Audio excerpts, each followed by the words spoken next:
የትምርታችን ዋና ሐሳብ ውስጥ ኦሬዲ ጀምረናል። አሁን ወደ ዋናው እየገባን ነው። አምስቱ የአገልግሎት ቢሮዎች የሚባሉት ሌሎች ፋይፎልድ ሚኒስትሪ ጊፍት የሚባለው ሌላው ደግሞ የእርገቱ ወደ ሰማይ በወጣ ጊዜ ምርኮን ማረከ ለሰዎችም ስጦታን ሰጠ ስለሚል ካረገ በኋላ የእርገቱ ስጦታዎች የሚል ስያሜም አላቸው። እነዚህ ስጦታዎች የሚታወቁ ናቸው። እርሱም አንዳንዶች ሐዋርያት፣ ሌሎችም ነቢያት፣ ሌሎችን ወንጌል ሰባኪዎች፣ ሌሎችም እረኞችና አስተማሪዎች እንዲሆኑ ሰጠ። 5 ኦፊሶችን እዚህ ላይ እንመለከታለን። ኦፊስ ምንነቱን ስንመለከት እነዚህ የእርገቱ ስጦታዎች ተብሎ የሚታወቁት እነዚህ 5ቱ ቢሮ በምንልበት ጊዜ ግን አመለካከታችንን ማስተካከል አለብን። የሰው ስም የተለጠፈበት አንድ ይሄኛው ቢሮ ምናምን ክፍል ማለት አይደለም። በአራት ግድግዳ ስለተከፈለው ስለ ኖርማል ቢሮ እያወራን አይደለም።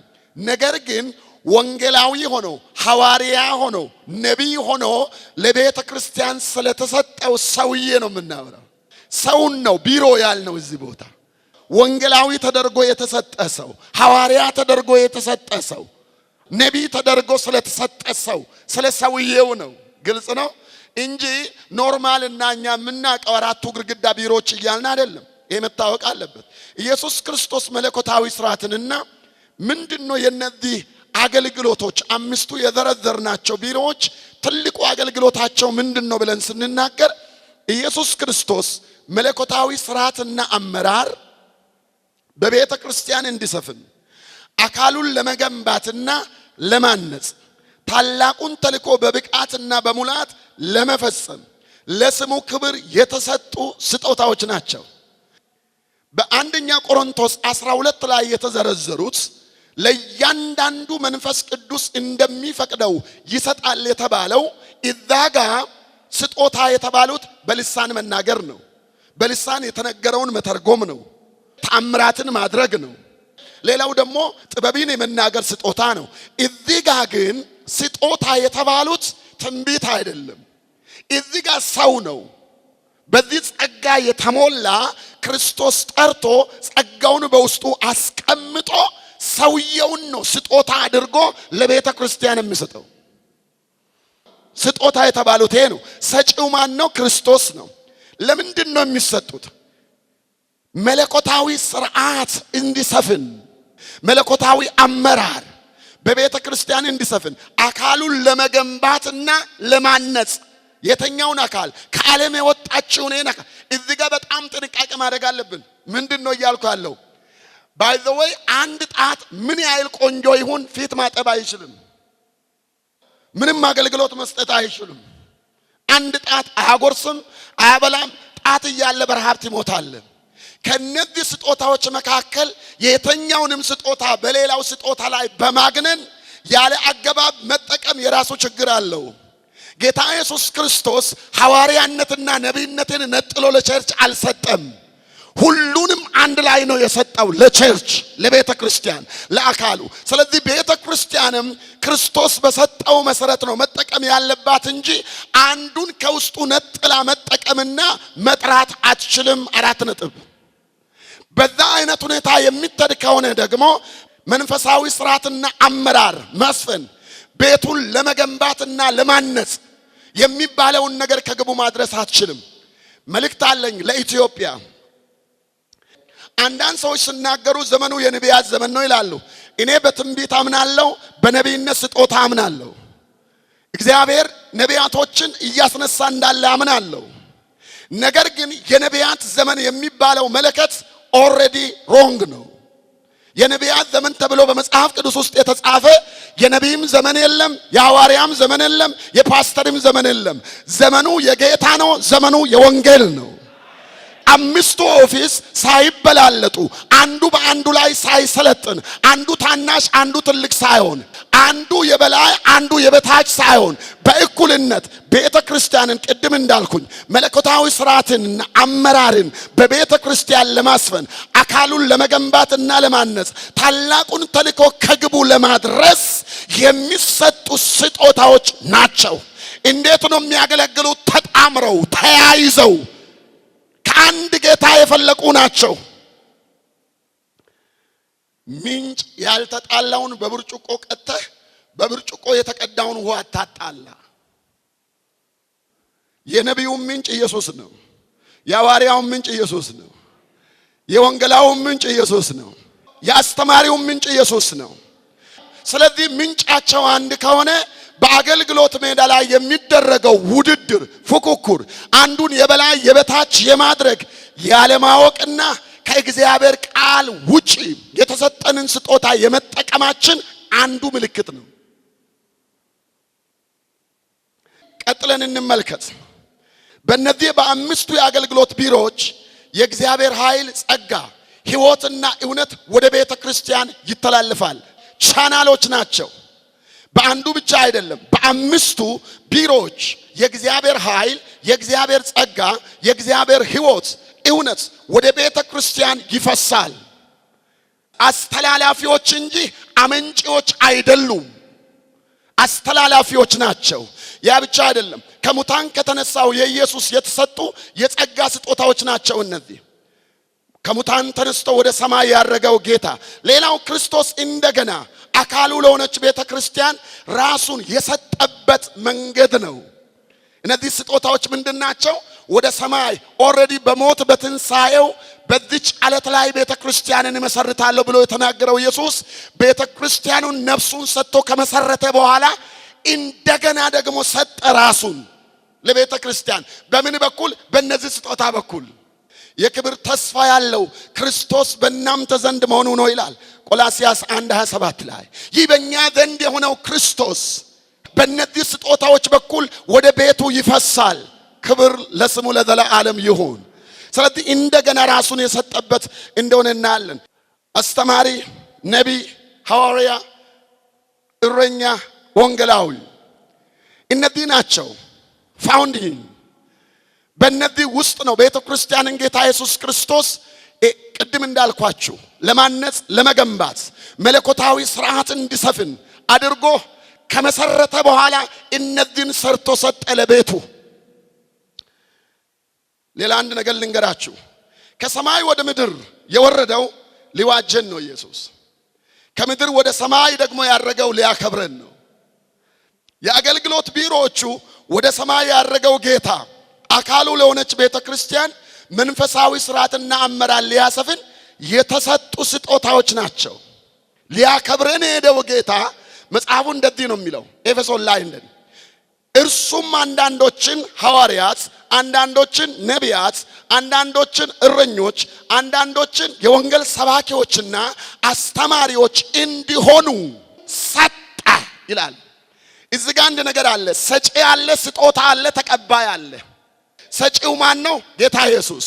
ስጦታው ማን ነው? እነዚህ ኦፊሶች። ተቀባይ ማናት? ቤተ ክርስቲያን። ሐዋርያነትን ማንም ለራሱ መስጠት አይችልም። ነቢይነትን ማንም ለራሱ መስጠት አይችልም። ወንጌላዊነትን ማንም ለራሱ መስጠት አይችልም። ሌላው ቀርቶ ቤተ ክርስቲያን እንኳን ለማንም መስጠትም ሆነ መንሳት አትችልም። 4 ነጥብ። ቤተ ክርስቲያን መጽሐፉ ሲናገር ምንድን ነው የሚለው? እርሱም ይላል ጌታ የቤተ ክርስቲያን ራስ የሆነ። ራስ ማለት የውሳኔ ማዕከል ነው። ራስ ማለት ቁርጥ ውሳኔን የሚያስተላልፍበት የማሰቢያ ቢሮ ነው። ራስ ማለት የበላይ ነው። ራስ ማለት መሪ ነው። ራስ ማለት ቀዳሚ ነው። ራስ ማለት አዳኝ ነው። ራስ ማለት ወሳኝ ነው። ራስ ማለት ከፍታ ነው። ራስ ያ ራስ ማን ነው? ኢየሱስ ነው። ኢየሱስ ምን አደረገ? ለአካሉ ለቤተ ክርስቲያን እነዚህን ኦፊሶች ወስኖ ሰጠ። የአካል ድርሻ ምንድን ነው? መቀበል። ትልቁ ችግር በሀገራችን እየተካሄደ ያለው አንዱ ሰልፍ አፖይንትድ ራሳቸውን የሾሙ ሰዎች እየበዙ ናቸው። 2 ሰዎች ቤተ ክርስቲያንን ግራ እያጋቡ ናቸው።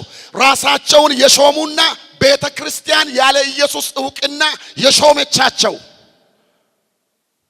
ባይ ዘ ወይ ቤተ ክርስቲያን የራሷ ድርሻ አላት። ሰጠ የተባለው ለራሷ ሰጠች አላለም። ሰጠ የተባለው ራስ ነው፣ ኢየሱስ ነው። እሱ ለማን ሰጠ? ለአካሉ ሰጠ። አካሉ ማናት? ቤተ ክርስቲያን። እንቀጥል። ዓላማዎቹ ምንድናቸው? እነዚህ ኦፊሶች 3 ዋና ዓላማዎች አላቸው። የመጀመሪያው ቤተ ክርስቲያንን ወደ እድገትና ብስለት ማምጣት። የራሳቸው ዘመን፣ የራሳቸው መንግስት፣ የራሳቸው ድንበር የላቸው። የነሱ ድንበር የእግዚአብሔር መንግስት ነው። አንድ መንግስት ነው የሚገነቡት። አንድ መንግስት፣ ሁለት መንግስት የለም፣ አንድ። ስለዚህ ቤተ ክርስቲያንን ወደ እድገትና ብስለት ማምጣት። ሁለተኛው ዓላማ ምንድነው? የኢየሱስ ክርስቶስ አካል ቤተ ክርስቲያንን መገንባት ቢውልድ አፕ፣ ማፍረስ አይደለም። መገንባት ማለያየት አይደለም። መገንባት ግራ ማጋባት አይደለም። መገንባት መበተን አይደለም። የተሰጡት አንድ አካል ለመገንባት አንድ አካል ያች ቤተ ክርስቲያን ናት እሷ። ሶስተኛ ዓላማ ለተግባራዊ አገልግሎት ቅዱሳንን ማስታጠቅ። ኢየሱስ የበላይ ጌታ ነው። የሚያስታጥቅ ወንጌላዊ ብቻ አይደለም። የሚያስታጥቅ ሐዋርያ ብቻ አይደለም። የሚያስታጥቅ ነቢይ ብቻ አይደለም። የሚያስታጥቅ አስተማሪ ብቻ አይደለም። አምስቱም ስጦታዎች አንድ ላይ ተያይዘው ያስታጥቃሉ። ሐዋርያነት መግዛት ነው። የአስተዳደር መሰረትን ይመጣል፣ ገቨርነንስ። ነቢይ ደግሞ አቅጣጫን ማሳየት፣ ዳይሬክሽን፣ ጋይድ። ያኛው ምን አይነት ነው? ያኛው የመንግስቱን ስልጣን ስታብሊሽ ያደርጋል። ያኛው ከላይ ደግሞ አቅጣጫ ያሳያል። ሄሎ ሐዋርያው አቅጣጫ የሚለውን አይደለም፣ ነቢይ ነው። አሁን እዚህ ጋር አቅጣጫ ፓስ፣ በዚህ አቅጣጫ መሄድ አለብን። ከዚህ በኋላ የሚቀጥለው ይሄ ነው። አሁን ነቢይ ይሄ ነው አቅጣጫው እንጂ ስለ ምግብ አይደለም ወዳጄ። ይሄ ቁሳቁስ አይደለም። ይሄ ቁሳቁስ መር ወንጌል ትበላለህ፣ ትጠጣለህ። ይሄ ድሃ የሆነ ህዝባችን አፍሪካ መብላት መጠጣት ውድ ነው። በቃ ለኛ በጣም ከባድ ነው። ቤት ብር ምናምን። ከዚህ የተነሳ መገለጦቻችን፣ ትምህርቶቻችን፣ አካሄዶቻችን፣ ምክሮቻችን፣ ራእዮቻችን፣ መገለጦቻችን ከነዚህ አያልፉም። ከመብላት ከመጠጣት፣ ከቤትና ከመኪና። ይሄ ከእግዚአብሔር አይደለም። ከላይ የመጣው ከሁሉ በላይ ነው። ጌታ እነዚህን ስጦታዎች የሰጠው ለቤተ ክርስቲያን አቅጣጫን ለማሳየት ነው። በጨለማው ዓለም ላይ ዓለምን በወንጌል ለመድረስ የተሰጡ ሰማያዊ ስጦታዎች ናቸው። አሜን። ሶስተኛ ወንጌላውያን ጋዘርስ። እነዚህ ደግሞ ሰብሳቢዎች ናቸው። ይሰበስባሉ፣ ነፍሳትን ይሰበስባሉ፣ ከጨለማ ይሰበስባሉ፣ ከሞት መንደር ይሰበስባሉ። ሰብሳቢዎች ናቸው። እነዚህ ደግሞ ጋዘርስ የሚሰበስቡ ናቸው። እነዚህ መጋቢዎች ደግሞ እረኞች የተሰበሰቡን ይመግባሉ፣ ይጠብቃሉ። ጋርድ ይጠብቃሉ። ባይ ዘ ወይ መመገብ የነቢይነት ስራ አይደለም። አቅጣጫ ነው የሚያሳየው፣ መንገድ ነው የሚያሳየው። በነቢይ ላይ ተመስርታ በነቢይ የምትመራ ቤተ ክርስቲያን አዲስ ኪዳን ውስጥ የለችም። መጽሐፍ ቅዱስ አያሳይም። በፓስተር ብቻ የምትመራ ቤተ ክርስቲያን፣ በወንጌላዊ ተመስርታ በወንጌላዊ ብቻ ኖ this is disorder። አምስቱም ፋንክሽናል መሆን አለባቸው፣ መንቀሳቀስ መቻል አለባቸው። በኢትዮጵያ ውስጥ ታላቅ ሪቫይቫል የሚመጣው ሪቫይቫል እነዚህ አምስቱን ስጦታዎች በትክክለኛው ጊዜ በትክክለኛው ቦታ ላይ በአንድ ቤተ ክርስቲያን ሃርሞኒ በአንድነት ተያይዘው እንዲሄዱ ያደርጋል። አሜን። ያኛው ምንድነው ያደረገው ብያቸዋለሁ? ገቨርነንስ መሰረቱን ጣለ። ጨለማ ውስጥ ገብቶ ቤተ ክርስቲያንን ተከለ። ሐዋርያው ተከለ፣ አቆመ። ሐዋርያ ማለት በአንድ መድረክ ላይ ሐዋርያ ተብሎ ተራውን ጠብቆ እዚህ ቁጭ ብሎ እድሜውን የሚጨርስ ከሆነ ሐዋርያነቱ ቼክ መደረግ አለበት። አምስተኛውና የመጨረሻ አስተማሪ የተባለ ግራውንድ። አስተማሪ ክሪቲካል ቲንከር ነው። ባይ ዘ ዌይ አብዛኛው ፓስተሮች የማስተማር ስጦታ አላቸው። ሁሉም ግን አይደሉም። ፓስተር ያስተምራል። የሚያስተምረው ግን እንደ አስተማሪ አይደለም። አስተማሪው ክሪቲካሊ ዶክትሪን ሁሉ ቴስት እያደረገ ነው የሚያስተምረው። ክሪቲካል ነው።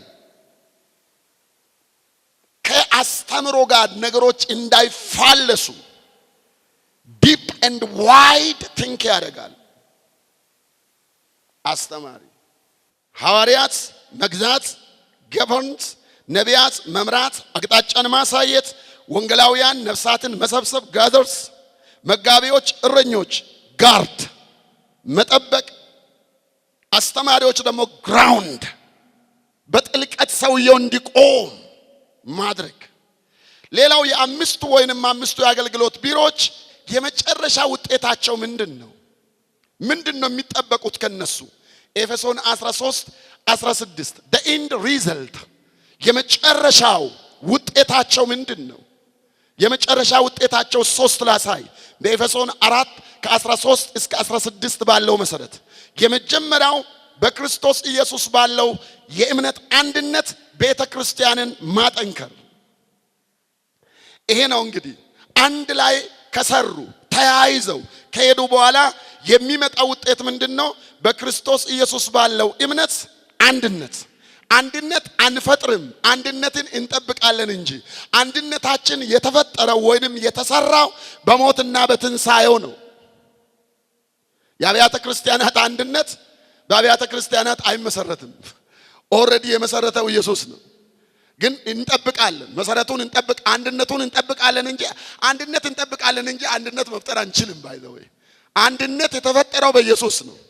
አንድነትን ለመጠበቅ ትጉ እኮ ነው የሚለው መጽሐፉ። ትጉ ነው የሚለው ለመጠበቅ።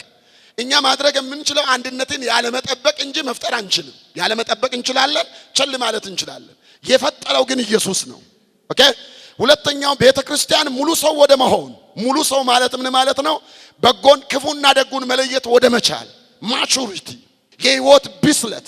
ሁልጊዜ ሕፃን አይደለም። አሁን ብዙ ጊዜ በምድራችን ያለው መንፈሳዊ እንቅስቃሴ ሁለት ነገር ብቻ ይወዳል። ምንድነው የሚወደው? ደጋፊና ትፎዞ ይወዳል። ደጋፊና ትፎዞ። የፈለግበት ቦታ ሄደ የሆነ ነገር ጥያቄ ኖሮ ነው እንደ ስትል የተቃውሞ መንፈስ ትባላለህ። አልገባህም? ትቃወማለህ። መቃወም አይደለም ነው ማለትን የሚፈራ መንፈሳዊነት ራሱ ጥያቄ ስለ የወደቀ ነው። መጠየቅ ጠይቁ፣ መንገዱ ይሄ ነውኒ ብለው እኮ ጠይቀዋል አባቶቻችን። የሚተዱበትን መንገድ እኮ ጠይቁ ተብሎ በነቢያቶች ተነግሮናል። ለዩ። መለየት እንዴት ነው? በመጠየቅ ነው የምንለየው። የመለያ መሳሪያ ይዘን ነው የምንለየው። የእግዚአብሔር ቃል ካልተቀበላችሁ ትሞታላችሁ፣ ካልተቀበላችሁ ትፈርጣላችሁ፣ ካልተቀበላችሁ ዲዳ ትሆናላችሁ። ይሄ ከመጽሐፍ ቅዱስ የወጣ ነው። የኔን ስብከት ላትቀበል ትችላለህ፣ አትቀሰፍም፣ አትፍራ፣ ነፃ ነህ። እኔን ቀርቶ ኢየሱስንም ሰዎች አልተቀበሉም። መጽሐፉ ሙሉ እግዚአብሔር ተናግሯል። ዓለም የራሷን መንገድ ሄዳለች። እግዚአብሔር በስሜታውነት ዓለምን አልፈጀም። ያንዳንዱ የራሱ ጊዜ አለው።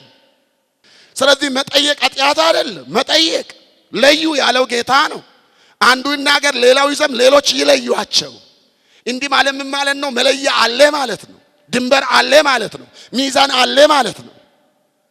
ስለዚህ ሁሉን ነገር ሰዎች እንዲቀበሉ የሚጠይቀውን ሁሉ ደግሞ በተቃዋሚነት መፈረጅ፣ ይሄ የጨለማ አመለካከት ነው። ከዚህ ምድር ላይ በኢየሱስ ስም ይነሳ። እግዚአብሔር ያልከለከለንን ነፃነት አገልጋዮች ሊከለክሉን አይችሉም። 4 ነጥብ። ቤቴ ነው ቦታው። እንግዳ ቤት አለ። ሰው ትንሽ የሚያነብም መስሎኝ ነበር እና ይሰብካል። ሰውየው እንደዚህ ነው የሚለው። የሀገራችን ሰው ነው። ቴሌቪዥን ላይ ነው የኔ ሰማው። ቤተ ቁጭ ብዬ ለአገልግሎት ሊወጣ ቁርስ እየበላው ነው። ምንድነው የሚለው እዛ ላይ? ጌታ ኢየሱስ ክርስቶስ በመስቀል ላይ በተሰቀለ ጊዜ፣ ጎኑ በተወጋ ጊዜ ውሃና ደም ወጣ። 100 አለቃው አይነ ስውር ነበር ከስሩ የቆመው። የደሙ ፍንጣሪ አይኑ ላይ ጠባለ፣ አይኑ በራ። አሜን። ባይዘው እንደዛ የሚል ቃል የለም መጽሐፍ ቅዱስ ውስጥ የለም። መጽሐፍ ቅዱስ ውስጥ የለም። እኔ ምንም አላልኩም፣ ምግቤን መብላት አላቆምኩም። ያን ሰው አይኑን እያየው ይሄ ነገር እንደዚህ ተጽፏል እንዳልኩት ተው፣ የጥርጥር መንፈስ ተው። እኔ የሚለው እኮ እናንተ ተጠራጠራላችሁ፣ አትመራመሩ፣ ተው። አይታችኋል። እኔም እዚህ ጋር ምንድነው የተመራመንኩ? ተጽፏል እንደዛ ተብሎ ለሰው ባይዘው እንደዚህ የምንለው ለምን እንደሆነ ታውቃላችሁ? ሰው ሁሉ እንደሚፈልገው ነገርን የሚገልጥ ከሆነ መጽሐፍ ቅዱስ ራሱ አስፈላጊ አይደለም።